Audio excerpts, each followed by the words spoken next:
4টা credit card ছিল, visa credit card, এবং হচ্ছে আপনার টাকা ছিল, ক্যাশ ছিল। আমার মামার সর্বনিম্ন ক্যাশ যদি নাও থাকে 50,000 টাকার মতো থাকে, তাহলে আমরা সেগুলো কিছুই পাই নাই।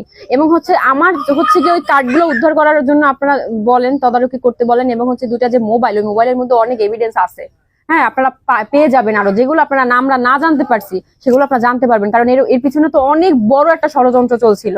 কারণ দেখবেন যারা মারছে তাদের পিছনে অনেক বড় হাত আছে। আমি একটা জিনিস খেয়াল করছি, আপনার ওই যে প্রথম যে মারা একদম আমার মামা যখন মারা গেছে, তারপর কিন্তু টেনে তারা রাস্তা আনা হয়েছে, এবং একটা সাদা শার্ট এবং সাদা প্যান্ট পরা একটা ইন করা একটা লোক ছিল। ওই লোকটা ওইখানে প্রত্যেককে শেল্টার দিচ্ছিল, এবং সে এমন ভাবে ওইখানে সে ট্রাফিকের দায়িত্ব পালন করতেছে। আসলে কিন্তু না, সে হচ্ছে ব্যাঙ্গারি গুলোকে সাইড করছে, সাইড করে তারপরে ভিতরে সব আমার ওই সন্ত্রাসী গুলোকে ভিতরে ঢুকাইছে, ঢুকাই তারপর ওরা আমার মামাকে ওইখানে বসে মারছে, আরো ওইখানে বসে শেল্টার দিছে। এই লোককে, সেই লোকটা আপনারা বের করবেন, এই লোকটা, এবং পুলিশকে বলবেন যে এটা অতি দ্রুত এটাকে আইনের আওতায় আনা হোক।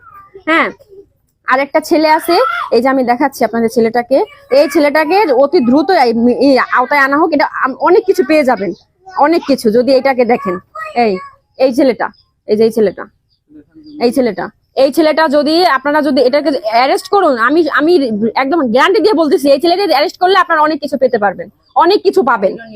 হ্যাঁ, ও আমার মামারে অনেক রকমের, যে যার জন্য পুরো বিশ্ব তার পক্ষে, ও সে জায়গায় নেগেটিভ কেন কথা বলবে? সেই জন্য আমরা চাচ্ছি ওকে ইন্টারোগেট করা হোক, ওকে আইনের আওতায় এনে সবকিছু ওকে জিজ্ঞাসাবাদ করা হোক। কেন বললো?